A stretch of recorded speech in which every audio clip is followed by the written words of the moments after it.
내 이름은 하은서. 결혼 3년 차. 남편의 소설 집필을 뒷바라지하기 위해 매일 투잡을 뛰었다. 신간이 대박 나던 날, 내가 기다렸던 것은 감사 인사가 아니라 이혼 합의서였다. 유명 작가에게 당신 같은 아내는 필요 없어. 하지만 그가 모르는 것이 있었다. 그를 하루아침에 유명하게 만든 그 책 속의 모든 이야기 원형은 굳게 자물쇠가 채워진 내 양장 노트 속에 고스란히 잠들어 있다는 사실을. 진실의 마지막 페이지가 펼쳐졌을 때 과연 누구의 얼굴이 먼저 하얗게 질릴지 어디 한번 지켜보자. 이야기를 시작하기 전에 구독과 좋아요를 눌러주시고 지금 어디서 듣고 계신지 댓글로 남겨주세요. 반갑게 인사드리겠습니다. 자, 이제 이야기 시작하겠습니다. 때는 11월의 어느 깊은 밤, 서울 노원구. 초겨울의 한기가 섞인 차가운 비가 편의점 유리창을 무자비하게 때리고 있었다. 하은서는 비좁은 계산대 뒤에 서서 유통기한이 임박한 삼각김밥들을 기계적으로 폐기 바구니에 쓸어 담았다. 바코드 스캐너에서 나는 단조롭고 날카로운 삑 소리가 울릴 때마다 지끈거리는 관자놀이에 가는 바늘이 꽂히는 것만 같았다. 31살의 그녀. 눈가에는 이미 감출 수 없는 잔주름이 자리 잡았고 오랜 시간 서서 일한 탓에 두 다리는 납덩이처럼 무거웠다. 낮에는 합정동 카페에서 꼬박 8시간을 서서 일하고 밤에는 다시 노원구 동네 편의점으로 돌아와 야간 교대 근무를 서는 이런 지독한 나날들을 그녀는 꼬박 3년이나 버텨냈다. 빗물이 편의점 방록 쓴 간판을 타고 흘러내려 하수구 철창 위로 부딪혔다. 은서는 고개를 숙여 자신의 거칠어진 두 손을 내려다보았다. 커피 머신 세정제와 찬물에 오랫동안 불어터진 손가락 관절은 병적으로 붉게 부어올랐고 손톱 주변은 온통 거스러미 투성이었다. 그녀는 싸구려 원두 냄새와 어묵 국물 냄새가 뒤섞인 아무리 빨아도 지워지지 않는 그 찌든 내를 지워보려는 듯 색바랜 유니폼 앞치마에 두 손을 천천히 문질렀다. 새벽 2시 반, 교대할 대학생 알바생이 졸린 눈을 비비며 문을 밀고 들어왔다. 은서는 유니폼을 벗고 세탁기에 돌려 형태가 약간 변해버린 검은색 패딩으로 갈아입었다. 우산대가 살짝 휘어진 투명 비닐 우산을 펴들고 그녀는 빗속으로 걸음을 옮겼다. 전세 빌라로 돌아왔을 때 복도의 센서 등은 또 고장이 나 있었다. 은서는 캄캄한 현관문 앞에 서서 얼어붙어 뻣뻣해진 손가락으로 도어록의 6자리 비밀번호를 눌렀다. 경쾌한 전자음 소리와 함께 무거운 방화문이 튕기듯 열렸다. 그녀를 맞이한 것은 따뜻한 조명이 아니라 낡은 빌라 특유의 가시지 않은 퀴퀴한 곰팡이 냄새, 그리고 거실 구석에서 들려오는 키보드 두드리는 소리였다. 최준혁은 문을 등진 채 거실의 3분의 1이나 차지하는 커다란 책상 앞에 앉아 있었다. 컴퓨터 모니터의 푸르스름하고 차가운 불빛이 그의 약간 창백한 얼굴을 비추고 있었다. 헤드폰을 끼고 있는 그는 아내가 돌아온 것조차 전혀 눈치채지 못했다.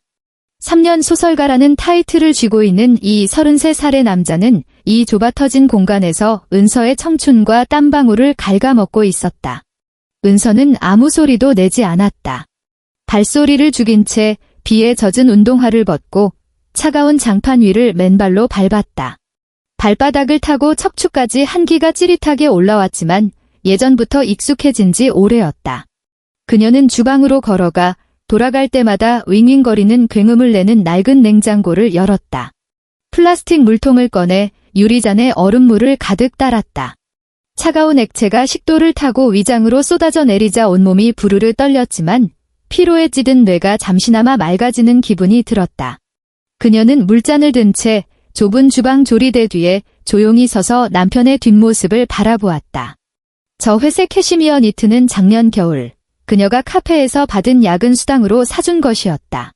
그때 준혁은 작가는 품위가 있어야 한다며 밖에 나가지 않더라도 좋은 옷을 입어야 영감이 떠오른다고 했다.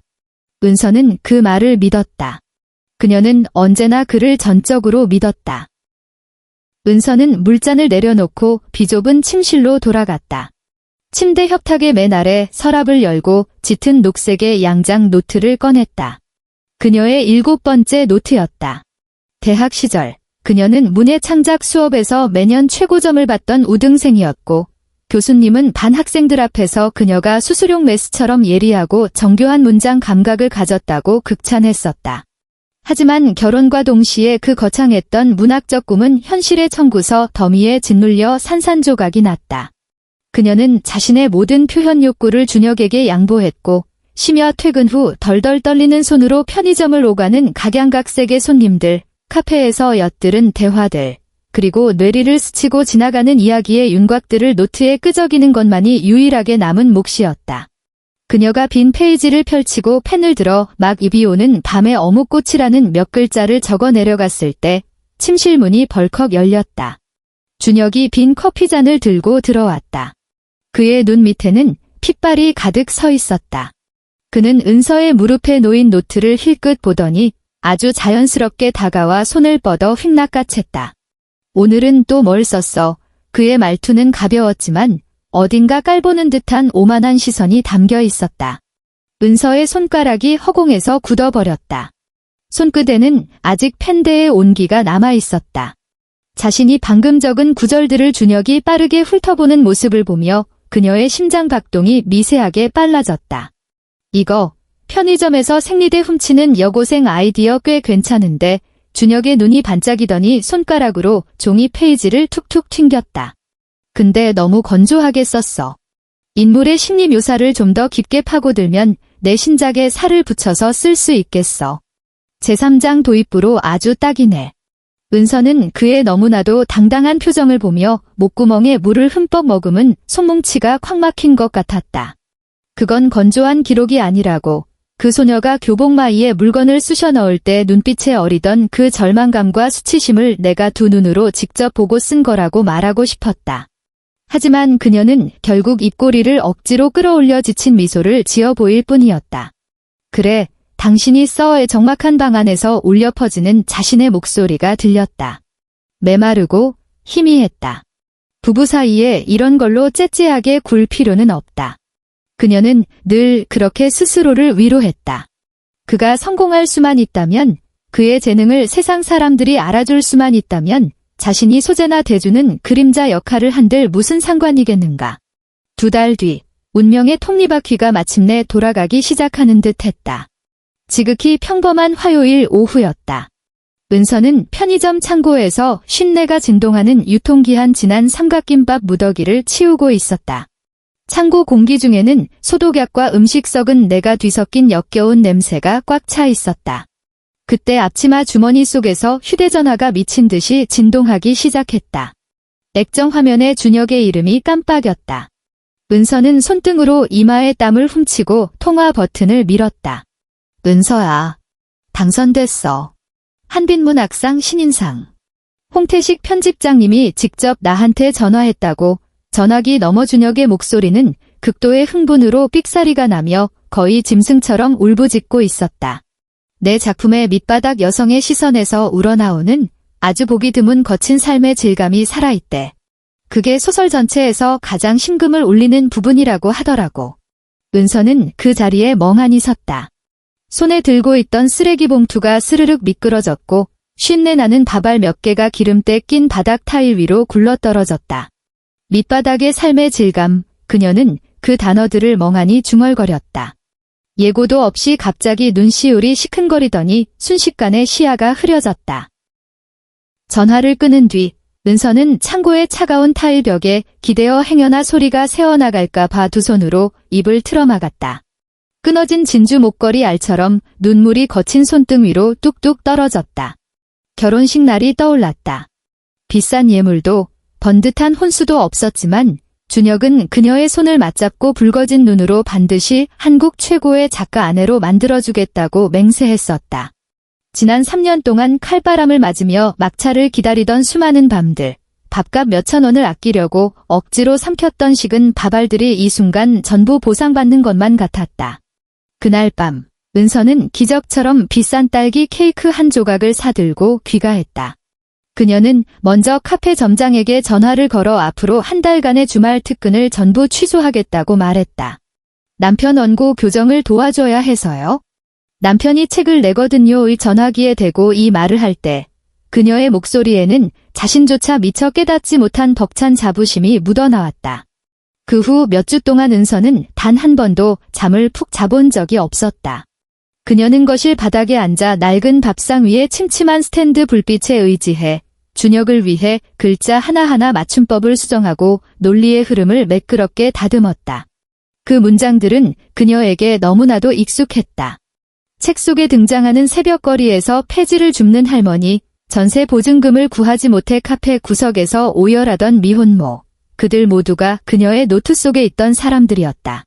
자신의 문장들이 준혁의 손을 거쳐 더 화려한 수식어로 포장되고 활자로 찍혀 나오는 것을 보며 은서는 말로 다 할 수 없는 복잡한 감정을 느꼈지만 그보다 더 큰 것은 뿌듯함이었다. 소설 출간 이후의 반응은 마치 예고 없이 들이닥친 토네이도처럼 한국 출판계를 휩쓸어버렸다.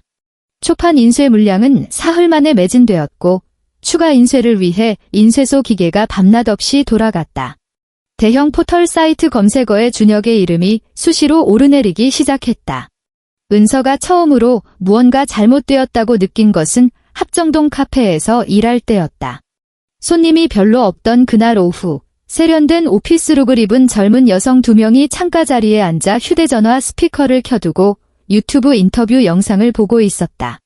은서가 옆 테이블에 커피 자국을 닦으며 행주로 둥글게 원을 그리고 있을 때 영상 속 목소리가 그녀의 귓가로 또렷하게 날아들었다. 최 작가님, 이번 작품은 감정선이 소름 돋을 정도로 섬세합니다. 많은 분들이 궁금해하시는데요. 벼랑 끝에 내몰린 소외된 소시민들의 삶을 어쩌면 이렇게 뼛속까지 파고들듯 묘사하실 수 있었나요? 진행자의 목소리에는 존경심이 가득 배어 있었다. 테이블을 닦던 은서의 손이 멈칫했다. 그녀는 허리를 펴고 두 여성의 어깨 너머로 환하게 빛나는 스마트폰 화면을 응시했다. 화면 속 준혁은 그녀가 사준 그 회색 캐시미어 니트를 입고 머리는 한치의 흐트러짐 없이 세팅한 채 성공한 남자 특유의 겸손하면서도 우수에 찬 미소를 짓고 있었다.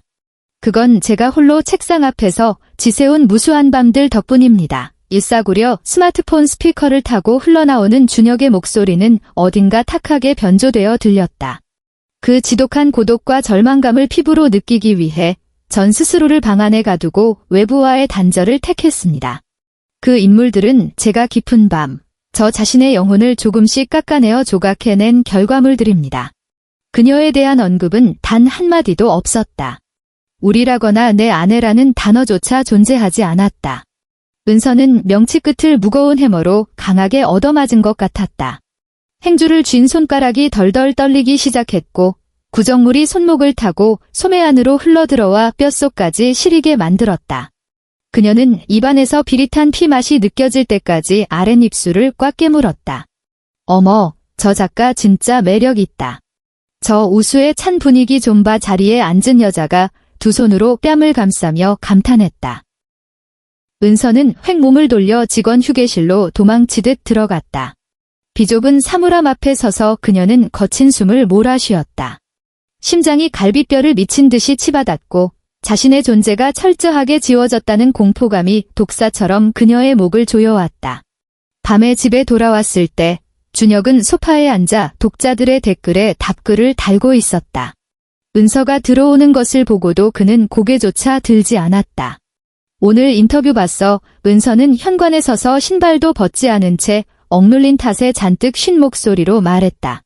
스마트폰 액정 위를 날아다니던 준혁의 손가락이 1초 정도 멈칫하더니 이내 아무 일도 없다는 듯 다시 타자를 치기 시작했다. 아, 그거. 출판사에서 시켜서 한 거야? 그냥 형식적인 거라고. 당신 왜 내 얘기는 단 한마디도 안 한 거야? 은서의 두 손이 꽉 쥐어지며 손톱이 살점 깊숙이 파고들었다. 준혁이 마침내 고개를 들었다.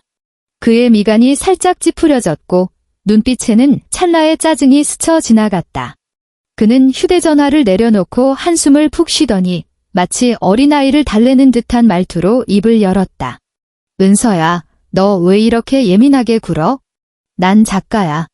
출판사에서 나한테 잡아준 콘셉트가 고독한 천재라고. 내가 언론에 대고 매일 마누라가 알바해서 번 돈으로 빌부터 먹고 살았다고 하면 독자들이 뭐라고 생각하겠어? 이거 다 우리 미래를 위해서 그러는 거잖아. 돈 많이 벌어서 큰 평수 아파트로 이사가면 너도 자연스럽게 호강하게 될 텐데. 은서는 그 익숙한 얼굴을 쳐다보며 갑자기 끔찍한 생경함을 느꼈다. 하지만 그녀는 너무 지쳐 있어서 말다툼을 벌일 기력조차 남아있지 않았다. 그녀는 꽉 쥐었던 주먹을 천천히 풀며 시선을 아래로 떨구었다. 어쩌면 그의 말이 맞을지도 모른다.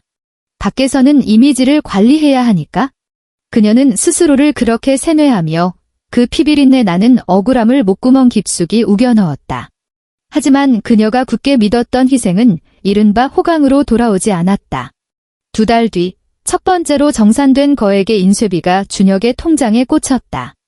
은서는 마침내 사람의 숨통을 조이던 전세자금 대출을 갚고 비만 오면 곰팡내가 진동하는 이 낡은 빌라촌에서 벗어날 수 있을 거라고 믿어 의심치 않았다. 하지만 준혁의 생각은 달랐다. 망원동에 작업실을 하나 구했어. 저녁 식사 시간, 준혁은 얼음물을 마시며 아주 무심하게 그 결정을 통보했다. 1년치 월세는 이미 다 냈고 거기가 환경이 좋아서 다음 책 준비하는데 집중하기 딱 좋겠더라고. 젓가락을 쥐고 있던 은서의 손이 허공에서 굳어버렸다. 그녀는 믿을 수 없다는 듯 눈앞의 남자를 쳐다보았다. 식탁 위에는 퇴근길에 시장에서 떨이로 사온 채소로 만든 소박한 밑반찬 몇 접시가 놓여 있었다. 작업실, 은서의 목소리가 미세하게 떨렸다. 그럼 전세대출금은 어쩌고? 당장 다음 달 이자도 내야 하는데. 그건 내가 알아서 해야지. 준혁이 돌덩이처럼 차가운 말투로 그녀의 말을 뚝 끊었다. 난 작가야.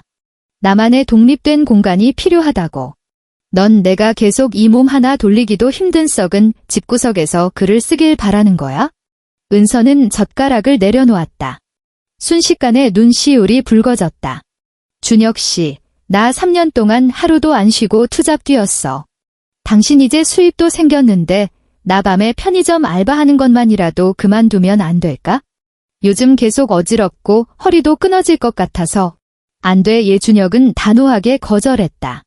그의 눈빛은 얼음장처럼 차가웠다. 내가 지금 손을 놔버리면 우리가 여태껏 투자한 게 전부 물거품이 돼. 은의 신작은 아직 구상 단계라 지금이 제일 중요한 시기야.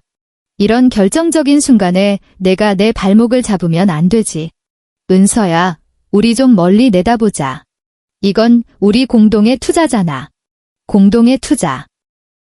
은서는 이기심으로 기괴하게 일그러진 그의 얼굴을 보며 갑자기 구역질이 치밀어 올랐다. 이 남자의 거대한 서사 속에서 자신은 파트너 따위가 아니었다. 그저 멈춰서는 안 되는 보급노이자 글의 소재와 돈을 토해내는 기계에 불과하다는 사실을 그녀는 처음으로 뼈저리게 깨달았다. 균열은 한 번 생기면 소름 끼치는 속도로 번져나간다. 며칠 뒤 은서는 편의점 오전 알바 도중 휴대전화로 뉴스를 훑어보다가 최준혁을 만나다 진실은 문학의 유일한 바탕색이라는 제목의 심층 인터뷰 기사를 발견했다. 기자의 질문은 꽤 날카로웠다. 최 작가님, 많은 분들이 작가님의 작품 속에 등장하는 편의점 야간 알바나 카페 말단 직원에 대한 묘사가 소름 돋게 현실적이라고 평가합니다. 심지어 커피 머신 세정제 브랜드나 유통기한 지난 삼각김밥의 쉰내까지 한치의 오차도 없이 묘사하셨더군요. 오랫동안 서재에만 머무르신 작가로서 이런 생생한 디테일들을 어떻게 취재하신 겁니까? 화면 속 굵게 강조된 준혁의 답변이 은서의 눈동자를 후벼 팠다. 살아있는 경험을 위해 전 신분을 숨기고 편의점과 카페에서 몇 달간 단기 알바를 한 적이 있습니다. 진정한 작가라면 직접 진흙탕 속에 손을 집어넣어야만 피 냄새나는 글을 쓸 수 있으니까요. 그 모든 디테일들은 제가 직접 땀방울을 흘리며 맛바꾼 생생한 체험의 결과물입니다. 우웅. 은서의 머릿속에서 수만 마리의 말벌떼가 한꺼번에 폭발하는 것 같았다. 그녀는 휴대전화 액정을 뚫어지게 노려보며 가쁜 숨을 몰아쉬었고 가슴이 거칠게 오르내렸다. 단기 알바를 했다고? 땀방울을 흘리며 맛바꾼 생생한 체험. 커피잔을 깼다는 이유로 점장에게 쌍욕을 먹었던 수많은 날들, 심야 편의점에서 진상 취객을 마주했을 때 느꼈던 공포, 뼈가 으스러질 것 같은 피로에 온몸에 파스를 도배했던 밤들이 주마등처럼 스쳐갔다. 그녀의 모든 피눈물이 남편의 주둥아리를 통해 그가 얼마나 쥐대한 작가인지를 포장하는 자랑거리로 둔갑해버렸다. 은서는 용수철처럼 자리를 박차고 일어났다. 유니폼도 벗지 않은 채 그대로 편의점 밖으로 뛰쳐나갔다. 그녀는 미친 듯이 달려 빌라로 돌아왔고 허둥지둥 비밀번호를 눌렀다. 침실로 뛰어들어간 그녀는 침대 협탁 서랍을 열어젖히고 그 안에 있던 노트들을 모조리 방바닥에 쏟아부었다. 1권, 2권, 3권. 그녀는 덜덜 떨리는 손으로 가장 오래된 노트부터 펼치며 출간된 준혁의 소설책과 대조하기 시작했다. 제1장 편의점 야간 알바의 공포는 그녀의 첫 번째 노트 32페이지에서 나왔다. 제4장 카페 해고 소동은 두 번째 노트 15페이지. 제7장 미혼모 에피소드는 세 번째 노트. 결말부의 클라이맥스, 비 오는 밤 절망에 빠져 빗속을 질주하는 여자의 모습. 심지어 그녀가 당시 적어두었던 빗물이 얼음장 같은 바늘이 되어 자존심을 꿰뚫었다라는 심리 묘사까지 준혁은 토시 하나 틀리지 않고 그대로 베껴갔다. 소설 전체를 통틀어 최소 4개의 핵심 챕터 줄거리와 인물 설정이 그녀의 육필 원고와 소름 끼치도록 완벽하게 일치했다. 밤 10시, 망원동 작업실에서 돌아온 준혁에게서는 짙은 술 냄새가 풍겼다. 문을 열고 들어오자마자 그는 거실 장판 바닥에 짙은 녹색 노트들을 흩어놓고 앉아있는 은서를 발견했다. 공기는 얼음장처럼 차갑게 얼어붙어 있었다. 너 지금 무슨 미친 짓이야? 준혁이 미간을 찌푸리며 외투를 벗어 소파에 휙 던지고는 주방으로 몸을 돌려 얼음물을 따랐다. 이 이야기들 처음에 누가 쓴 거야? 은서의 목소리는 크지 않았지만 적막한 거실 안에서 비수처럼 날카롭게 꽂혔다. 물을 따르던 준혁의 손이 멈칫했다. 그는 몸을 돌려 바닥에 널브러진 노트들을 내려다보았다. 그의 눈동자에 찰나의 당황스러움이 스쳤지만 이내 뻔뻔하게 표정을 굳혔다. 그는 얼음물을 벌컥벌컥 들이켜고는 차가운 코웃음을 쳤다. 무슨 소리를 하는 거야? 지금 이 책이 내가 쓴 거라는 말을 하고 싶은 거야. 준혁이 성큼성큼 다가가 바닥에 놓인 노트 한 권을 발로 걷어차며 은서를 깔아뭉갤 듯이 내려다보았다. 하은서, 너 돌았어. 대답해. 이 이야기들 처음에 누가 쓴 거냐고. 은서가 눈을 붉게 부릅뜨고 벌떡 일어났다. 마치 벼랑 끝에 몰린 짐승 같았다. 그녀는 노트 한 권을 움켜쥐어 낡은 밥상 위에 패대기 쳤다. 이 안에 있는 것들이 내 거 아니라고 말할 자신 있어? 내가 직접 가서 체험했다고 당당하게 말할 수 있냐고. 준혁의 얼굴이 순식간에 시커멓게 죽어 들어갔다. 그가 밥상 위에 노트를 확 낚아채더니 바닥에 집어 던졌다. 쾅 하는 굉음이 울려 퍼졌다. 내가 끄적거린 게 이야기냐? 준혁이 갑자기 목에 핏대를 세우며 포효했다. 튀어나온 침방울이 은서의 얼굴에 튈 정도였다. 그건 그냥 일기장에 싸지른 똥이야. 구조도 없고 문학성도 없고 아무런 논리도 없는 쓰레기 같은 감정 배설물이라고. 내가 거기에 생명을 불어넣은 거야. 내가 그걸 문학으로 승화시킨 거라고. 나 아니었으면 이따위 종이 쪼가리들은 똥 닦기에도 뻣뻣해서 못 써. 이제 와서 내 공로를 가로채려고 들어? 내가 무슨 자격으로? 은서는 그의 미친 듯한 고함의 뒤로 한 발짝 물러섰다. 악귀처럼 일그러진 눈앞의 남자를 보며 그녀는 문득 헛웃음이 났다. 그녀의 기여를 인정하는 순간 그건 곧 그 자신의 존재 의미를 부정하는 꼴이 될 테니까. 수년 동안 원고를 거절당하며 쌓아왔던 그의 처절한 열등감은 아내의 재능을 도둑질하고 나서야 비로소 채워질 수 있었다. 그런 그가 고독한 천재라는 그럴싸한 껍데기 속에 든 것이 전부 아내의 피와 땀이라는 사실을 어떻게 인정할 수 있겠는가. 은서는 더 이상 아무 말도 하지 않았다. 그녀는 입을 굳게 다문 채 몸을 돌려 침실로 들어가 문을 잠가버렸다. 그날 밤 그녀는 칠흑 같은 어둠 속에서 두 눈을 부릅뜬 채 아침을 맞았다. 눈물은 이미 말라버렸고 남은 것은 오직 뼛속까지 시리도록 차가운 각성뿐이었다. 주말 시어머니 문정희가 대구에서 서울로 올라왔다. 미리 연락도 없이 다짜고짜 초인종을 눌러댄 것이다. 야간 알바를 마치고 돌아온 은서가 파김치가 된 몸을 이끌고 문을 열었다. 문정희는 커다란 보따리 몇 개를 들고 억지로 밀고 들어오더니 비좁은 빌라 안을 레이더망처럼 훑어보았다. 아이고, 집 구석에서 무슨 곰팡내가 이래 진동을 하노. 우리 아들이 이제 대작가인데 우째 아직도 이런 썩어 빠진 데서 산다니. 문정이는 신발을 벗으면서도 큰 소리로 타박을 늘어놓았고 창백하게 질린 은서의 얼굴은 안중에도 없었다. 그 후 이틀 동안 빌라는 은서에게 지옥 그 자체였다. 곧 제삿날이 다가오고 있었다. 문정이는 마트에서 산 제사 음식은 정성이 뻗치지 않는다며 은서를 닥달했다. 거실 장판 위에 신문지를 깔고 휴대용 가스버너를 올린 뒤 꼼짝없이 전을 부치게 만들었다. 무려 4시간. 은서는 바닥에 쪼그려 앉아 끊어질 듯한 허리 통증을 견뎌냈다. 프라이팬에서 뜨거운 기름이 지글지글 끓어오르며 계속해서 은서의 손등 위로 튀었고 화상을 입어 붉은 물집이 잡혔다. 그녀는 기계처럼 계란물을 입힌 애호박과 동태, 동그랑땡을 팬에 올리고 뒤집고 집어냈다. 지독한 기름 냄새가 온 집안을 가득 채워 눈을 뜨기조차 힘들었다. 그동안 준혁은 무엇을 했는가? 그는 소파에 늘어져 앉아 얼음물을 마시며 텔레비전 예능 프로그램을 보고 가끔 낄낄거리며 웃을 뿐이었다. 불이 너무 세잖아.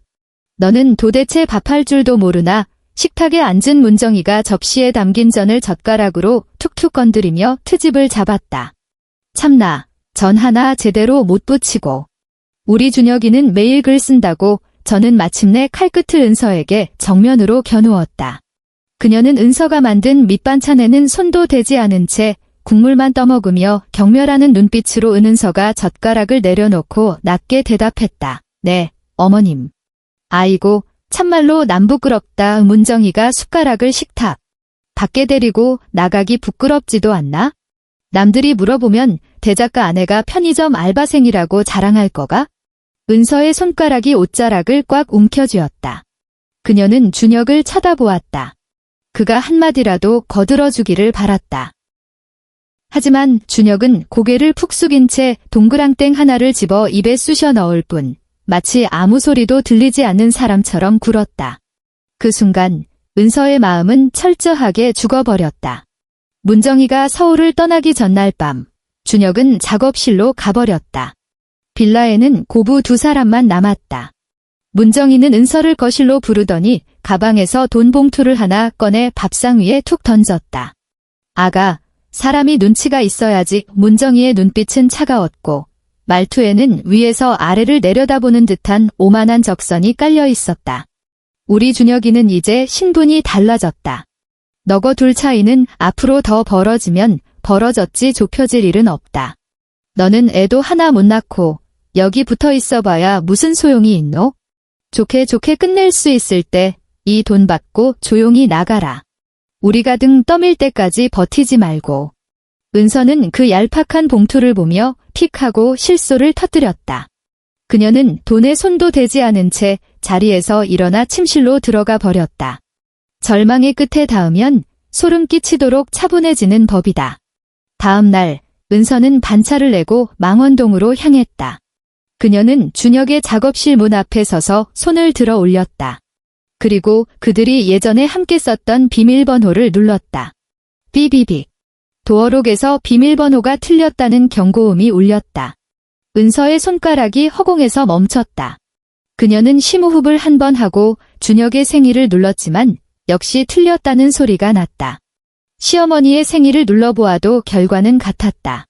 그녀는 차가운 전자 도어록 화면을 물끄러미 바라보다가 매몰차게 돌아섰다. 그날 밤 준혁이 샤워하러 들어간 사이 그의 휴대전화가 거실 낡은 밥상 위에 놓여 있었다. 은서가 다가가 휴대전화를 집어들자 화면이 밝아지며 카카오톡 새 메시지 알림이 떴다. 습관적으로 화면을 밀어 확인하려 했지만 지문 인식을 요구하는 화면이 나타났다. 그는 그녀를 경계하고 있었다. 마치 도둑을 취급하듯 철저하게 막아놓은 것이다. 은서는 휴대전화를 제자리에 내려놓았다. 그러다 준혁이 들고 온 서류 가방으로 시선이 옮겨갔다. 지퍼가 덜 닫힌 가방 틈새로 프린트된 종이 뭉치 모서리가 삐져나와 있었다. 은서는 다가가 그 종이 뭉치를 빼냈다. 그것은 준혁의 2번째 신작에 대한 아주 상세한 기획안이었다.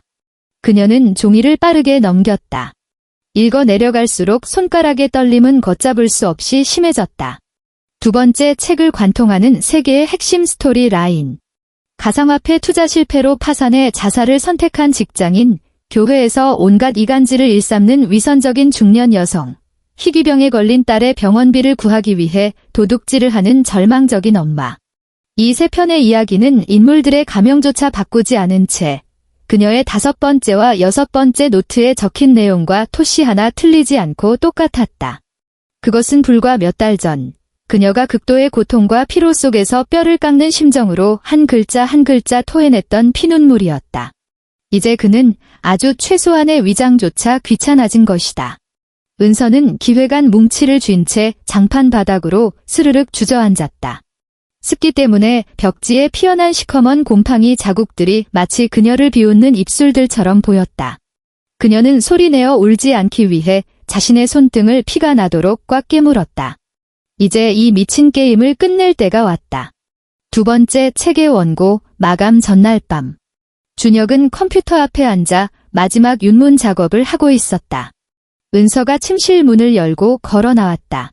그녀는 늘 입던 헐은 검은색 패딩 대신 깔끔하게 다려진 흰 셔츠를 입고 머리도 단정하게 빗어 넘긴 상태였다. 그녀는 준혁의 등 뒤로 다가가 모니터 화면을 가득 채운 빼곡한 활자들을 내려다보았다. 준혁 씨, 그녀의 목소리는 고요했다. 바람 한 점 없는 죽은 호수처럼 고요했다. 타자를 치던 준혁이 손을 멈추고 짜증스럽게 헤드폰을 벗었다. 왜? 나 바쁜 거 안 보여? 내일이 마감이란 말이야? 이 책, 공동 저자로 내 이름도 같이 올려줄 수 있어. 은서는 그의 뒤통수를 바라보며 한 글자 한 글자 또박또박 물었다. 순간 공기가 쩍하고 얼어붙었다. 준혁의 몸이 뻣뻣하게 굳었다. 이내 그가 신경질적으로 몸을 획 돌렸고 그 큰 동작에 책상 위에 있던 물잔이 쳐서 떨어졌다. 쨍그랑하는 파열음과 함께 유리잔이 바닥에서 산산조각 났고 쏟아진 얼음물이 은서의 발등을 차갑게 적셨다. 너 도대체 나한테 왜 이래? 준혁이 마침내 폭발했다. 그의 얼굴은 분노로 흉측하게 일그러져 있었다. 하은서, 너 진짜 정신병 있어? 내가 뼈 빠지게 고생해서 너 먹여 살릴 때 넌 뭐 보탠 거 있어? 이 집 전세금 대출이자 누가 내고 있는데? 내 돈으로 먹고 사는 주제에 이제 와서 공동저자? 미쳤어. 이 집 전세 대출 이자 내가 갚고 있어. 당신 지난 3년 동안 밥 처먹은 거 내가 편의점에서 밤새워 서서 번 돈이야. 은서도 마침내 참았던 목소리를 높였다. 그녀의 눈빛은 서슬퍼런 칼날 같았다. 그래서 뭐 어쩌라고. 준혁이 은서의 코앞에 삿대질을 하며 철천지원수를 보듯 소리쳤다. 저자 이름은 온전히 내 목이야. 그 쓰레기 같은 글 조각들을 베스트셀러로 만든 게 나라고. 내가 끄적거린 그딴 일기장 몇 장으로 작가가 될 수 있을 줄 알아? 꿈 깨. 넌 평생 편의점에서 바코드나 찍으면서 살 팔자야. 그것은 그가 처음으로 이토록 노골적이고 악독하게 그녀의 모든 헌신과 참여를 완전히 부정해버린 순간이었다. 은서는 바닥에 흩어진 유리 조각들을 내려다보았다. 갑자기 온몸의 짐을 벗어던진 듯 홀가분해졌다. 그동안 품어왔던 모든 환상과 자기 기만이 저 깨진 유리잔과 함께 산산이 부서져 내린 것이다. 그녀는 더 이상 반박조차 하지 않았다. 몸을 돌려 침실로 돌아가 문을 닫아버렸다.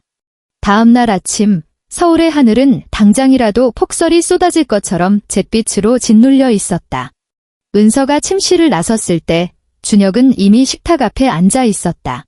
그의 두 눈은 핏발로 시뻘겋게 물들어 있어 밤을 꼬박 새운 것이 역력했다. 식탁 위에는 두 부의 서류가 놓여 있었다. 하나는 한빛. 은서는 다가가 준혁의 맞은편에 앉았다. 도장 찍어 준 자료나 재산 분할 없이 맨몸으로 나가는 거다. 대신 보상 차원에서 1년치 아무 말 없이 고개를 숙여 그 합의서를 내려다보았다. 은서야, 나더러 독하다고 원망하지 마. 준혁이 담뱃재를 툭툭 털며 승리자 특유의 오만한 말투로 짓거렸다. 유명 작가한테 너 같은 아내는 더 이상 필요 없거든. 도장 찍고 돈 받고 나가면 우리 서로 좋게 끝나는 거야. 안 찍고 소송 걸어봤자 내 재력과 변호인단 상대로 넌 단 한 푼도 못 건져. 넌 당장 변호사 선임할 돈도 없잖아. 은서는 합의서에 적힌 글자들을 뚫어지게 바라보았다. 꼬박 30초 동안. 30초 뒤 그녀가 갑자기 픽 하고 웃음을 터뜨렸다. 그것은 아주 짧고 지독하게 차가운 냉소였다. 그녀는 천천히 메고 있던 낡은 에코백의 지퍼를 열었다. 가방 안으로 손을 집어넣어 차가운 금속 테두리를 더듬어 잡았다. 천천히 휴대전화를 꺼낸 그녀는 엄지손가락으로 액정을 밀어 오래전부터 준비해 두었던 사진 한 장을 띄웠다. 그녀는 휴대전화를 뒤집어 준혁의 앞으로 가볍게 밀어보냈다. 이혼 합의서 위를 짓누르듯 올려놓았다. 이것 좀 볼래? 그녀의 목소리는 나긋나긋했지만 치명적인 살상력을 품고 있었다. 준혁은 코웃음을 치며 액정을 힐끗 쳐다보았다.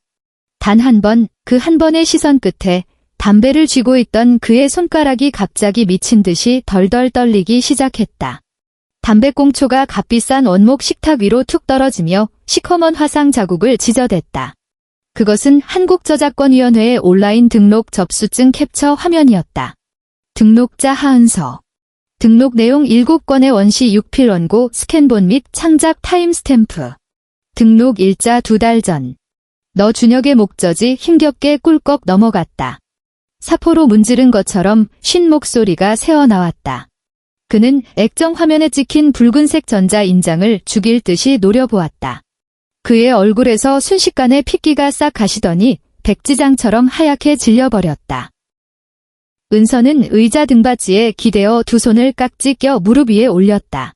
그리고 예전에는 단 한 번도 보여준 적 없는 그를 발밑으로 내려다보는 듯한 서늘한 눈빛으로 한때 자신이 우러러보았던 이 남자를 응시했다. 당신의 첫 번째 책, 그리고 두 번째 책의 모든 이야기 원형은 이미 내 이름으로 저작권 등록이 끝났어. 못 믿겠으면 직접 조회해보든가?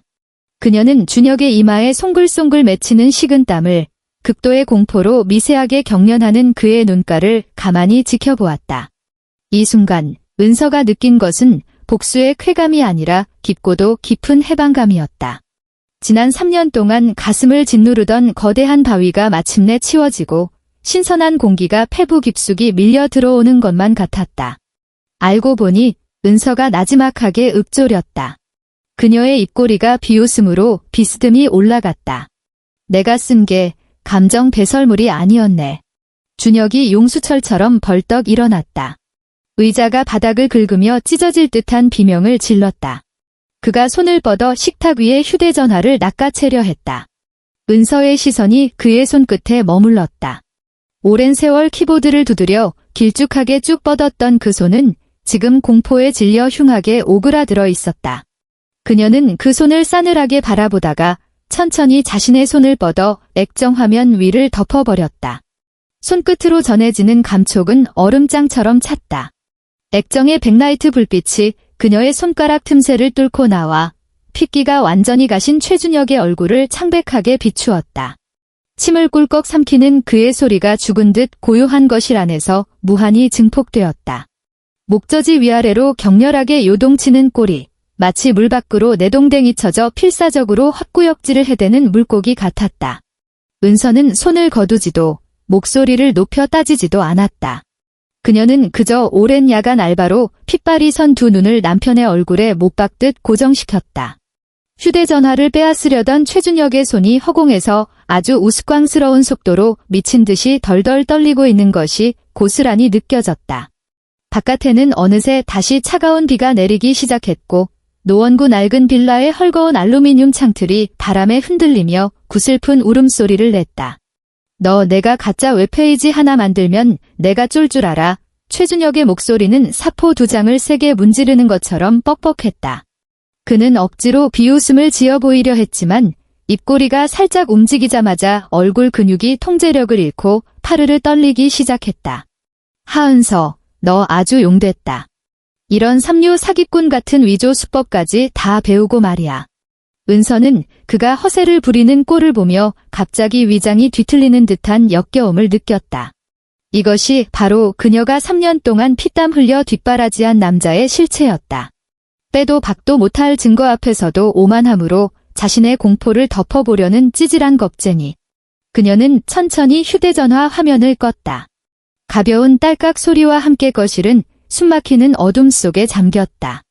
그녀는 식탁 위를 스치듯 휴대전화를 끌어당겨 낡은 에코백 안에 집어넣고 지퍼를 채웠다. 금속 지퍼가 맞물리며 내는 날카로운 마찰음이 지금 이 순간만큼은 마치 법정의 선고 소리처럼 들렸다. 직접 조회해봤 은서가 자리에서 일어나 의자에 넋을 잃고 주저앉은 최준혁을 내려다보았다. 한국저작권위원회 공식 홈페이지에 들어가서 내 주민등록번호랑 저 등록번호를 입력해. 준혁 씨, 당신의 재능을 증명하라고 내가 3년이라는 시간을 줬잖아. 이제 당신이 현실을 직시하는 데는 딱 3분이면 충분할 거야. 그녀는 그 이혼 합의서를 2번 다시 쳐다보지 않았다. 몸을 돌려 현관으로 걸어가 밑창이 다 다른 운동화를 구겨 신었다. 차가운 현관문 손잡이를 움켜쥐었을 때 등 뒤에서 최준혁의 발악하는 듯한 포효가 터져나왔다. 거기 안 서. 하은서, 당장 똑바로 말해. 너 도대체 속셈이 뭐야? 내 인생을 박살내기라도 하겠다는 거야? 은서는 뒤돌아보지 않았다. 무거운 방화문을 밀어젖히고 초겨울에 매서운 칼바람 속으로 걸어나갔다.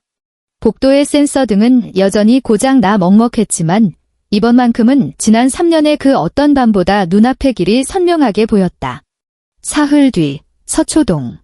배정훈 변호사의 사무실에는 난방이 빵빵하게 돌아가고 있었고 공기 중에는 최고급 원두를 갓 내린 향긋한 커피 냄새가 감돌았다. 이 고급스러운 냄새에 은서는 잠시 아득해졌다. 그녀는 합정동 카페의 그 싸구려 원두 냄새와 쉰내 나는 행주 냄새가 뒤섞인 공기에 너무나도 익숙해져 있었기 때문이다. 배정훈은 그녀의 대학 시절 문예창작과 선배였고 지금은 서울에서 꽤 이름을 날리는 저작권 전문 변호사가 되어 있었다. 그는 각이 딱 떨어지는 짙은 네이비색 정장을 입고 무태 안경을 낀 채 하얀 면장갑을 낀 손으로 책상 위에 놓인 7권의 짙은 녹색 양장 노트를 아주 조심스럽게 넘겨보고 있었다. 종이 넘기는 사각사각 소리가 널찍한 사무실 안에 울려 퍼졌다. 은서는 푹신한 천연 가죽 소파에 앉아 따뜻한 물이 담긴 종이컵을 2 손으로 꼭 쥐고 있었다. 그녀의 손톱 주변은 여전히 거스러미 투성이었고 손등에 잡혔던 화상 물집은 비록 딱지가 앉았지만 하얀 피부 위에서 너무나도 끔찍하게 도드라져 보였다. 은서야, 배정훈이 손놀림을 멈추고 고개를 들어 그녀를 바라보았다. 그의 눈빛에는 숨길 수 없는 경악이 서려 있었다. 이건 단순한 소재 노트가 아니야? 완벽한 뼈대의 살코기, 심지어 인물들의 영혼과 숨결까지 이 안에 다 들어있어. 최준혁 그 자식은 내 원고를 가져다가 그냥 동의어 사전 돌리듯 단어만 살짝 바꿰치기한 수준이야. 은서는 눈을 내리깔고 종이컵 안에서 미세하게 흔들리는 물결을 응시했다. 그녀는 5번째 노트를 샀던 그날을 떠올렸다. 숨이 턱턱 막히도록 무더웠던 서울의 어느 여름밤이었다.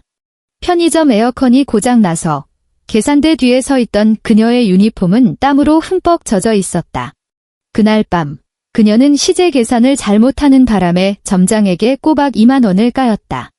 퇴근 후 걸어갈 기력조차 없을 정도로 배가 고팠지만 문구점을 지나치다 주머니에 남은 동전을 털어 이 노트를 샀다. 편의점 앞 플라스틱 의자에 앉아 편의점 얼음컵에 생수를 부어 마시며 퍽퍽한 삼각김밥을 억지로 삼킨 뒤 가로등의 침침한 불빛에 기대어 그 절망적인 엄마에 대한 이야기를 써 내려갔었다. 그 시간 최준혁은 무얼 하고 있었던가? 그는 소위 문학계 지인이라는 작자들과 홍대 이자카야에 틀어박혀 비싼 사케를 들이부으며 세상이 자신의 천재성을 몰라준다고 열변을 토하고 있었다. 필적 감정에는 며칠 정도 걸릴 거야. 배정훈의 목소리가 은서를 회상에서 끌어냈다. 종이의 산화 정도, 구매 시기, 거기다 내가 2달 전에 해둔 온라인 타임스탬프 등록까지. 증거의 사슬은 완벽하게 빈틈없이 연결돼 있어. 최준혁 개인과 한빛출판사를 상대로 한 저작권 침해 경고장 초안은 이미 다 뽑아놨다. 내가 도장만 찍으면 오늘 오후에 당장 내용 증명으로 발송될 거야. 은서는 종이컵을 내려놓고 책상 위에 새까만 만년필을 집어들었다. 펜촉이 종이에 닿는 그 순간 그녀는 단 1초의 망설임도 없이 자신의 이름을 휘갈겨 썼다. 하지만 현실의 진흙탕은 그녀가 상상했던 것보다 훨씬 더 깊고 질척거렸다. 내용 증명을 발송한 지 닷새째 되던 날, 은서는 한빛출판사 법무팀의 회신을 받았다. 그날 그녀는 카페 주간 근무를 막 마치고 납덩이처럼 무거운 두 다리를 질끌 끌며 노원구 빌라로 돌아왔다. 우편함에는 두툼한 누런 서류 봉투가 쑤셔 박혀 있었다. 그녀는 거실에 있는 한때 최준혁의 차지였던 커다란 책상 앞에 앉아 봉투를 뜯었다. 그 안에는 깔끔하게 제본된 수십 장의 법률 문서가 들어 있었다. 행간마다 대형 출판사 특유의 사람을 깔아뭉개는 듯한 얼음장같이 차갑고 오만한 압박감이 뚝뚝 묻어났다. 상대 측은 저작권 침해 혐의를 전면 부인했다. 그들의 핵심 방어 논리는 아주 악랄하고 음독한 칼날이 되어 은서의 가장 취약한 급소를 정확하게 찔러 들어왔다. 문서에는 이렇게 적혀 있었다. 하은서 씨가 제공한 노트의 내용은 그저 일상생활의 감정 배설물이자 파편화된 영감의 메모장에 불과하다. 저작권법상 아이디어나 소재 자체는 보호의 대상이 되지 않는다. 최준혁 작가는 이 법의 보호를 받지 못하는 현실의 조각들을 바탕으로 본인만의 탁월한 문학적 소양과 구조적 재창조 능력을 10분 발휘하여 독창적인 사상이 표현된 문학작품을 완성해낸 것이다. 심지어 그 문서에는 최준혁의 개인 입장문까지 첨부되어 있었다. 그는 입장문에서 이렇게 짓거렸다. 제 아내는 오랜 생활고에 시달린 나머지 일종의 병적인 심리적 집착 증세를 보이고 있습니다. 제가 부부의 정으로 나누었던 창작의 고뇌와 아이디어들을 그녀는 거꾸로 자신의 일기장에 베껴 적어놓고는 이제 와서 그 공로를 가로채 한몫 단단히 챙기려 들고 있습니다. 남편으로서 참으로 비통할 따름입니다. 은서는 그 입장문을 찢어질 듯이 꽉 움켜쥐었다.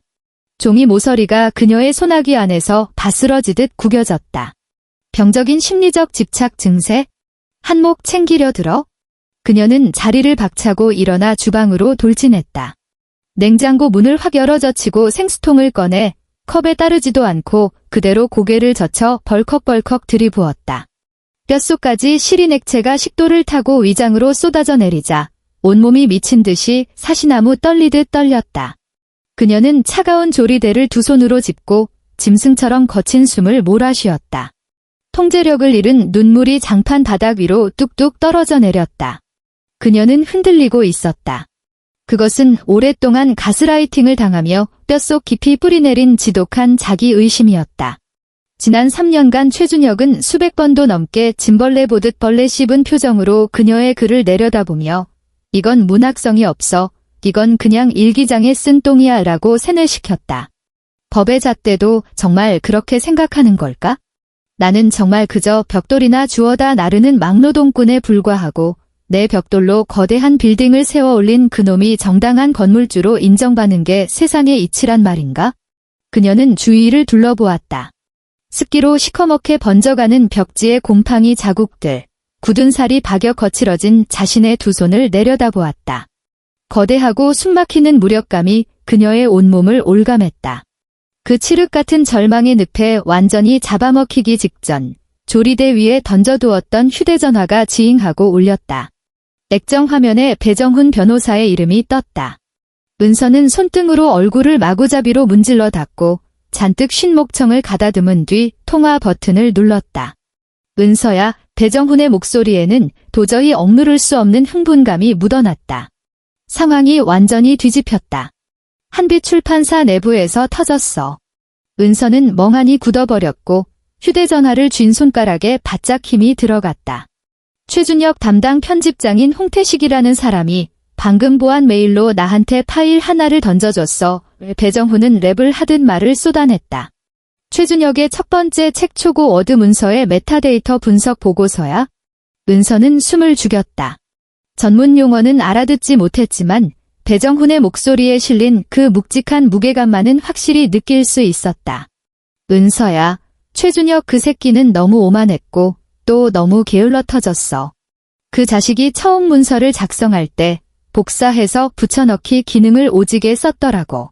나중에 단어나 문맥을 살짝 수정하긴 했지만 파일의 기저 코드 안에는 복사해온 원본 텍스트의 흔적이 고스란히 남아있었어. 그런데 그 텍스트의 띄어쓰기 습관, 심지어 오타까지 내 노트 스캔본이랑 토시 하나 안 틀리고 100% 일치해. 배정훈이 잠시 말을 멈추더니 아주 비장한 목소리로 이어갔다. 홍 편집장은 담당자로서 출판사의 이익을 지켜야 할 의무가 있는 사람이야. 하지만 그는 최준혁과 출판사 전체를 시궁창에 처박을 수 있는 이 치명적인 증거를 우리한테 넘기는 길을 택했어. 그가 그러더라. 진짜 창작자가 자기 인생을 통째로 도둑 맞는 꼴을 두 눈 뜨고 볼 수만은 없었다고. 은서는 냉장고에 기댄 채 스르륵 미끄러지며 차가운 바닥에 털썩 주저앉았다. 두 팔 사이에 얼굴을 깊이 파묻고 어깨를 들썩이며 오열했다. 이번에는 아무런 소리도 새어나오지 않았지만 펄펄 끓는 눈물이 순식간에 소매를 흠뻑 적셨다. 그녀의 글은 감정 배설물이 아니었다. 그녀의 인생, 그녀의 문장이 마침내 생면부지의 타인에 의해 이토록 처절한 방식을 통해 진정한 창작으로 인정받은 것이다. 메타데이터라는 빼도 박도 못할 증거를 손에 쥔 순간 판세는 완전히 뒤집혔다. 한빛출판사 법무팀은 그 보고서를 확인하자마자 태도를 180도 싹 바꿨다. 이 사실이 언론에 터지면 한국 출판계 전체가 발칵 뒤집힐 초대형 스캔들이 될 것이 뻔했기에 출판사 윗선에서는 꼬리 자르기에 초고속으로 돌입했다. 그들은 배정훈에게 먼저 연락을 취해 법정 밖에서 조용히 합의를 보고 싶다는 강력한 의사를 타진해왔다. 하지만 최준혁은 눈이 뒤집혀 버렸다. 스스로를 고독한 천재라 포장했던 그 사내는 자신의 담당 편집장에게 배신당하고 출판사마저 자신을 버리려 한다는 사실을 깨닫자 그 위선적인 가면을 갈기갈기 찢어버렸다. 때는 12월 초의 어느 오후였다. 은서는 카페에서 머그잔을 뽀득뽀득 닦고 있었다. 창밖으로는 서울의 올해 첫눈이 흩날리기 시작했다. 카페 안은 난방이 빵빵하게 돌아가 훈훈했지만 은서는 묘하게 싸늘한 기류를 감지했다. 구석자리에 앉아있던 젊은 여성 손님 몇 명이 수시로 고개를 들어 그녀를 힐끔거리고 있었다. 그들의 눈빛에는 경멸과 호기심이 가득했다. 그들은 머리를 맞대고 수군거렸고 스마트폰 액정 불빛이 그들의 얼굴 위로 어른거렸다. 요즘 여자들 진짜 무섭다. 돈에 환장해서 별의별 거짓말을 다 지어내네. 내 말이. 지 남편 저작권까지 뺏어 먹으려고 발악을 하잖아. 편의점 알바나 뛰는 주제에 소설 쓰는 게 뭔지 알기나 하겠어? 머그잔을 닦던 은서의 손이 멈췄다. 그녀는 날카로운 직감으로 무언가를 눈치챘다. 행주를 내려놓고 직원 휴게실로 들어가 자신의 휴대전화를 꺼내 들었다. 네이버 앱을 켜자마자 실시간 검색어 3위에 눈을 찌를 듯한 자극적인 제목이 걸려 있었다. 천재 작가 최준혁 심야 입장문 발표. 가장 가까운 사람에게 배신당한 참담한 심경. 은서는 그 링크를 터치했다. 그것은 최준혁이 자신의 인스타그램에 올린 장문의 글이었다. 그 글에서 그는 자신을 탐욕스러운 아내에게 영혼까지 빨아먹힌 가련한 피해자로 둔갑시켜 놓았다. 그는 자신이 유명해지자 재산 분할에 불만을 품은 아내가 자신의 창작 아이디어를 강제로 가로챘고 심지어 해커를 매수해 전자 증거까지 조작했다고 피를 토하듯 고발했다. 그는 아주 비장하고 억울한 어조로 이렇게 써내려갔다. 저는 차라리 알거지로 쫓겨날지언정 거짓으로 숭고한 문학을 더럽히려는 이런 파렴치한 협박범에게는 절대 고개를 숙이지 않겠습니다. 제 문장은 오직 칠흑 같은 밤 저와 공명하는 독자들의 영혼만을 위해 존재할 뿐입니다. 그 글 아래로는 이미 10,000개가 넘는 댓글이 달려 있었다. 수많은 팬덤이 그를 동정하며 그 돈에 환장한 편의점 알바년을 향해 입에 담지 못할 쌍욕을 퍼붓고 있었다. 은서는 그 텍스트들을 내려다보았다. 휴대전화를 쥔 손가락은 너무 세게 힘을 준 나머지 관절이 하얗게 질려 있었다. 심장이 흉곽 안에서 미친 듯이 요동쳤다. 그것은 공포가 아니라 뼛속 깊은 곳에서부터 활활 타오르는 아주 차가운 분노 때문이었다. 그녀는 울지도 떨지도 않았다. 그저 평온하게 화면을 캡처한 뒤 휴대전화를 다시 사물함에 집어넣었다. 그리고 바 테이블로 돌아가 결벽증에 가까울 정도로 한치의 오차도 없이 완벽한 비율로 커피를 내리기 시작했다. 그녀는 잘 알고 있었다. 거짓말의 거품이 크게 부풀어 오를수록 그것이 터질 때 나는 파열음도 훨씬 더 요란하다는 것을. 최준혁이 일으킨 얄팍한 여론전은 채 24시간을 버티지 못하고 그야말로 파멸적인 역풍을 맞았다. 발단은 국내 최대의 문화 커뮤니티에 올라온 어느 네임드 유저의 폭로 글이었다. 이 유저는 온갖 인터넷 기록을 샅샅이 뒤져 최준혁이 결혼 전 꼬박 5년 동안 여기저기 원고를 투척했던 흑역사를 모조리 파헤쳐 놓았다. 무려 13번에 달하는 장편 소설 투고. 그 모든 원고들이 대형 출판사들로부터 문장만 번지르르 할 뿐 알맹이가 없고 생활에 리얼리티가 결여되어 있음이라는 이유로 줄줄이 퇴짜를 맞은 기록들이었다. 그 게시글은 최준혁의 결혼 전 쓰레기 원고들과 결혼 후 갑자기 대박을 친 작품의 문맥을 아주 치밀하게 비교 분석해 놓았다. 여러분, 상식적으로 말이 된다고 생각하십니까? 글쓴이는 일침을 가했다. 5년 내내 뜬구름 잡는 허세 소설이나 쓰던 인간이 결혼 한 번 딱 하더니 갑자기 밑바닥 여성의 삶을 뼛속까지 꿰뚫어보는 통찰력을 장착했다. 편의점 폐기 삼각김밥에서 나는 쉰내가 어떤지까지 기가 막히게 묘사해냈는데 정작 본인은 그 시절에 마누라가 투잡 뛰어서 벌어온 돈으로 전세 보증금이나 까먹고 살았답니다. 도대체 어디서 그딴 생활을 체험했다는 거죠? 꿈속에서요. 뒤이어 노원구 지역 맘카페가 그야말로 폭발해버렸다. 동네에서 남의 집 숟가락 개수까지 꿰고 다니는 오지랖 넓은 아줌마들이 앞다투어 등판에 증언을 쏟아냈다. 제가 두 눈으로 똑똑히 봤어요. 그 하은서라는 새댁, 매일 새벽 2시까지 편의점 카운터 지켰어요. 그 최 작가라는 인간요. 새벽에 어슬렁어슬렁 기어 내려와서 맥주 사가는데 지갑도 안 들고 와서 지 마누라더러 포스기에서 돈 꺼내서 계산하라고 하던 놈이에요. 며칠 전에는 대구에서 시어머니라는 작자가 올라와서 동네 한복판에서 며느리 쥐 잡듯이 잡더라고요. 며느리가 찢어지게 가난해서 급이 안 맞는다나 뭐라나. 진짜 구역질 나는 거머리 집안이에요. 여론의 향방은 단 몇 시간 만에 거대한 눈사태처럼 완전히 뒤집혔다. 은서를 향해 쌍욕을 퍼붓던 네티즌들은 일제히 타깃을 바꿔 최준혁의 인스타그램에 무자비한 분노의 십자포화를 퍼부었다. 그를 고독한 천재라 찬양하던 댓글들은 온데간데 없이 사라지고 그 자리는 기생충, 도둑놈의 새끼, 문단 쓰레기라는 비난으로 도배되었다. 그날 해질 무렵 한 인터넷 독립 언론사의 기자가 수소문 끝에 은서의 연락처를 알아내어 단독 전화 인터뷰를 요청해왔다. 은서는 카페 뒷골목의 쓰레기 분리수거장 옆에 서 있었다. 눈발이 섞인 칼바람이 그녀의 뺨을 때렸지만 오히려 머릿속은 수정처럼 맑아졌다. 수화기 너머의 기자는 아주 자극적인 질문들을 쏟아내며 그녀가 남편의 파렴치함이나 시어머니의 악독한 시집살이를 눈물로 호소하도록 유도했다. 하지만 은서는 묵묵히 듣고만 있었다.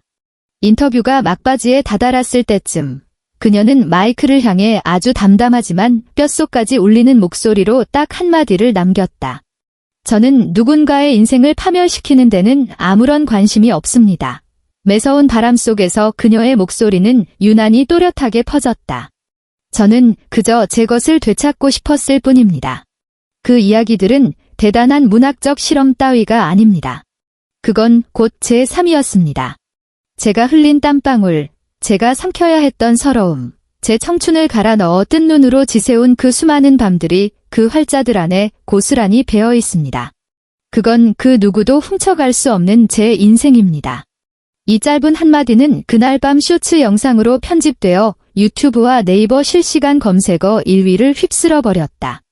악에 바친 피해자의 울부짖음도 동정표를 구걸하는 눈물쇼도 아니었다. 오직 진짜 창작자만이 뿜어낼 수 있는 절대 범접할 수 없는 숭고한 존엄 그 자체였다. 다음 날 오전 최준혁의 매니지먼트사는 공식 입장문을 내고 그의 모든 대외 활동을 무기한 중단하겠다고 발표했다. 한빛출판사의 공식 홈페이지에서도 그와 관련된 모든 홍보 배너가 쥐도 새도 모르게 증발해버렸다. 마침내 모든 흙먼지가 가라앉았다. 2달 뒤 서초동의 어느 고급스러운 조정실. 난방은 여전히 빵빵하게 돌아가고 있었지만 방 안의 공기는 영하로 얼어붙어 있었다. 은서는 긴 테이블의 한쪽에 앉아 있었고 배정훈 변호사가 그녀의 곁을 지켰다. 맞은편에는 낯빛이 흑빛으로 변한 한빛출판사 법무대리인, 그리고 최준혁이 앉아 있었다. 겨우 2달 만에 나타난 최준혁은 10년은 좋게 늙어 보였다. 한치의 흐트러짐도 없던 포마드 머리는 개기름이 떡져 엉망이었고 퀭하게 파인 눈두덩이 아래로 덥룩한 수염이 자라 있었다. 구김살이 잔뜩 깐 싸구려 검은 코트를 걸친 그에게서 한때 세상을 다 가진 듯 오만했던 스타 작가의 품위는 눈꼽만큼도 찾아볼 수 없었다. 그는 고개를 푹 숙인 채 눈앞에 놓인 두툼한 조정조서만 죽일 듯이 노려보았다. 무릎 위에 올려둔 두 손은 핏줄이 터질 듯 꽉 쥐어져 있었다. 조정조서의 조항은 군더더기 없이 명확했다. 제1조 한빛출판사는 하은서를 제1권 및 제2권의 공동 창작자로 인정하며 동등한 저자 표기권을 부여한다. 제2조 최준혁은 2권의 책으로 기지급받은 인세의 50% 그리고 향후 발생하는 모든 2차적 저작물 수익의 절반을 하은서에게 일시불로 지급한다. 제3조 이혼의 조건으로 최준혁은 거액의 정신적 손해배상금 및 위자료를 지급한다. 노원구 전세 빌라의 명의는 법적 절차에 따라 하은서에게 단독 귀속된다. 최준혁 씨, 이의가 없으시면 이쪽에 서명하시죠. 배정훈 변호사가 펜을 최준혁 앞으로 툭 밀어주며 일말의 감정도 섞이지 않은 사무적인 투로 말했다. 최준혁의 어깨가 움찔했다. 그가 천천히 고개를 들었고 핏발이 선 시뻘건 두 눈으로 은서를 짐승처럼 노려보았다. 이제 속이 시원해. 목소리는 쇳소리가 나서 알아듣기 힘들 정도였고 벼랑 끝에 몰린 자의 도끼가 가득 뿜어져 나왔다. 내 커리어, 내 명성, 내 모든 걸 짓밟아버리니까 이제 만족하냐고? 은서는 그를 조용히 응시했다. 그녀의 눈동자에는 증오도, 연민도, 심지어 일말의 동요조차 없었다. 길을 지나치다 마주친 완전한 타인을 바라보는 듯한 무미건조한 시선이었다. 준혁 씨 근서가 입을 뗐다. 그녀의 목소리가 텅 빈 조정실 안을 울렸다. 당신을 망친 건 단 한 번도 나였던 적이 없어. 당신 스스로 무너진 거지? 남의 영혼을 통째로 훔쳐다 쓰면서 정작 당신 자신을 지탱할 뼈조각 하나 남겨두지 않았잖아. 최준혁의 안면 근육이 경련을 일으키듯 실룩거렸다. 그가 어찌나 이를 꽉 깨물었는지 징그러운 이갈이 소리가 방 안을 채웠다. 결국 그는 덜덜 떨리는 손으로 펜을 쥐고 조서의 마지막 페이지에 지렁이가 기어가듯 삐뚤빼뚤 자신의 이름을 휘갈겼다. 펜촉이 종이를 긁어대는 그 소리는 한편의 끔찍한 막장 드라마가 끝났음을 알리는 종소리 같았다. 모든 법적 절차를 마무리 지은 그날 오후 은서에게 모르는 번호로 전화가 걸려왔다. 하은서. 이 독사 같은 년아. 천벌을 받을기라 통화 버튼을 누르기가 무섭게 수화기 너머로 시어머니 문정희의 악마 같은 비명이 고막을 찢을 듯이 울려 퍼졌다. 허벅지를 퍽퍽 내리치며 통곡하는 소리도 섞여 있었다. 네가 우리 준혁이를 우째 맹글어 놨노. 아가 밖에도 못 나가고 바보 천치가 다 됐다. 이 대가 끊길 재수옴 붙은 년이 우리 집구석 재산을 싹 다 털어먹고 은서는 대꾸하지 않고 가만히 듣고만 있었다. 요란한 대구 사투리의 배경음 너머로 친척들이 혀를 차며 말리는 소리도 웅얼웅얼 들려왔다. 은서는 알고 있었다. 문정희의 그 하늘을 찌르던 허영심이 완전히 산산조각 났다는 것을. 교회나 부녀회에 갈 때마다 동네방네 우리 아들이 대작가 아이가라며 떵떵거리던 그 자랑질이 이제는 온몸을 찌르는 독가시로 돌아왔을 것이다. 맘카페에 돌던 폭로 글들은 이미 대구 친척들 단톡방에도 싹 다 퍼진 지 오래였다. 문정희는 이제 동네 마트만 가도 사람들이 뒤에서 손가락질하며 수군거리는 환청에 시달리고 있을 터였다. 은서는 휴대전화를 귀에서 멀찌감치 떼어냈다. 그리고 1초의 주저함도 없이 종료 버튼을 꾹 눌러버렸다. 내친김에 그 번호를 곧바로 수신 차단 목록에 쳐넣었다. 마침내 세상이 고요해졌다. 나중에 배정훈 변호사가 지나가는 말로 전해준 바에 따르면 최준혁은 대구 본가로 기어들어갔다고 했다. 한빛 출판사에서 퇴출당한 뒤 꽁쳐둔 쌈짓돈을 털어 필명을 바꾸고 영세 출판사들을 전전하며 투고를 시도했다는 것이다. 하지만 바닥이 뻔한 출판계에서 저작권 도둑이라는 치명적인 낙인이 찍힌 그를 받아줄 곳은 없었다. 그는 그야말로 역병의 근원이 되어 그 어떤 편집자도 그의 원고를 거들떠보려 하지 않았다. 은서의 머릿속에 아주 찰나의 순간 한 장면이 스쳐 지나갔다. 대구 본가의 그 퀴퀴하고 좁은 방구석, 최준혁이 컴퓨터 앞에 멍하니 앉아 텅 빈 워드 문서를 노려보는 모습. 모니터의 시퍼런 불빛이 그의 썩어가는 얼굴을 비춘다. 첫 줄에서 깜빡거리는 커서는 영원히 건널 수 없는 까마득한 심연과도 같다. 꼬박 몇 시간이 지나도록 그는 단 한 글자도 토해내지 못한다. 왜냐하면 그에게 끊임없이 신선한 피를 공급해주던 유일한 보급로를 그 스스로 모가지를 쳐서 끊어버렸기 때문이다. 하지만 그건 이제 그녀가 알바 아니었다. 3개월 뒤 마침내 서울에도 봄이 찾아왔다. 노원구 빌라 단지 화단에 심어진 벚나무 가지마다 앙증맞은 꽃망울이 맺혔다. 은서는 뽀득뽀득하게 닦인 거실 장판 위에 편안하게 앉아 있었다. 집안의 절반을 차지하며 숨통을 조이던 그 거대한 책상은 진작에 대형 폐기물 스티커를 붙여 내다 버렸고 그 자리에는 아담하고 따뜻한 색감의 원목 좌식 테이블이 놓여 있었다. 집안을 짓누르던 그 징그러운 곰팡내 대신 이제는 은은하고 상큼한 시트러스 디퓨저 향이 공기를 채우고 있었다.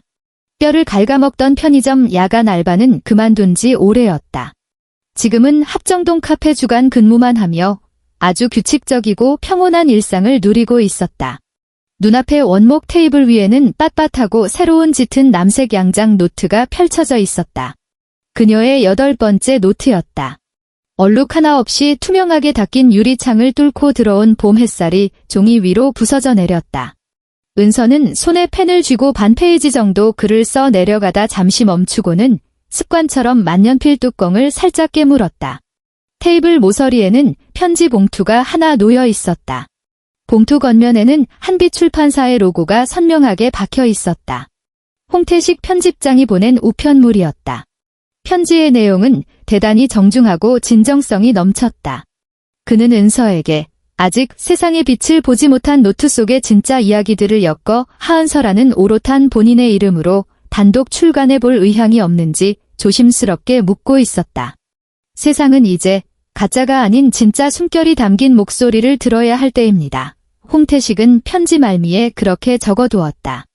은서는 그 편지를 내려다보며 입꼬리를 부드럽게 끌어올렸다. 모든 짐을 내려놓은 홀가분한 미소였다. 그녀는 당장 휴대전화를 집어들어 답장을 보내는 대신 그 편지를 반듯하게 접어 노트의 가장 첫 페이지에 소중하게 끼워 넣었다. 창밖 빌라 앞 공터에서는 방금 학교를 마친 아이들 몇 명이 까르르 웃으며 술래잡기를 하고 있었다.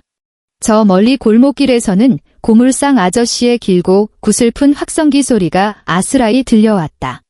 은서는 숨을 깊게 들이마시며 아직은 끝이 살짝 시리면서도 눈부시게 맑은 서울의 봄 공기를 폐부 깊숙이 채워 넣었다. 그녀는 다시 텅 빈 여백 위로 시선을 내렸다. 펜촉이 종이에 닿자 아주 작지만 그 어느 때보다 단단하고 확고한 사각거림이 울려 퍼졌다. 그녀가 한 줄의 문장을 적어 내려갔다. 그 문장을 지그시 바라보던 그녀는 미간을 살짝 찌푸리더니 이내 펜으로 쓱싹 줄을 그어 지워버렸다. 그리고 다시 완전히 새로운 첫 문장을 쓰기 시작했다. 이번에는 등 뒤에서 이래라 저래라 훈수지를 해댈 기생충 같은 인간은 존재하지 않는다. 이번만큼은 그녀는 오직 자기 자신만을 위해 글을 쓸 것이다. 하은서는 3년이라는 피 같은 시간을 바쳐 누군가의 꿈을 먹여 살렸고 다시 3개월이라는 시간을 들여 그 꿈의 진짜 주인이 누구인지를 세상에 증명해 냈습니다. 그녀는 카메라 앞에 서서 질짜며 피해자 코스프레를 하지도 않았고 동정표를 구걸하는 장문의 호소문을 쓰지도 않았습니다. 그저 마땅히 자기 것이어야 할 정당한 권리를 되찾아왔을 뿐이죠. 때로는 핏대를 세우는 분노보다 아무 말 없이 빼도 박도 못할 증거를 테이블 위에 툭 던져놓고 입만 산 사기꾼의 숨통을 조용히 끊어놓는 것이 가장 완벽하고 자비 없는 반격이 되기도 합니다. 만약 지금 여러분 곁에도 넌 급이 안 돼 라는 가스라이팅으로 여러분의 피땀 어린 헌신을 휴지 조각 취급하는 인간이 있다면 부디 이 사실을 기억하시길 바랍니다. 침묵한다고 해서 결코 칼날이 무딘 것은 아니라는 사실을요. 여러분은 은서의 선택이 옳았다고 생각하시나요? 댓글로 여러분의 생각을 남겨주세요. 끝까지 시청해주셔서 감사합니다. 저희 채널의 구독과 좋아요 버튼을 꼭 눌러주세요. 그럼 다음 영상에서 더 흥미로운 이야기로 찾아뵙겠습니다.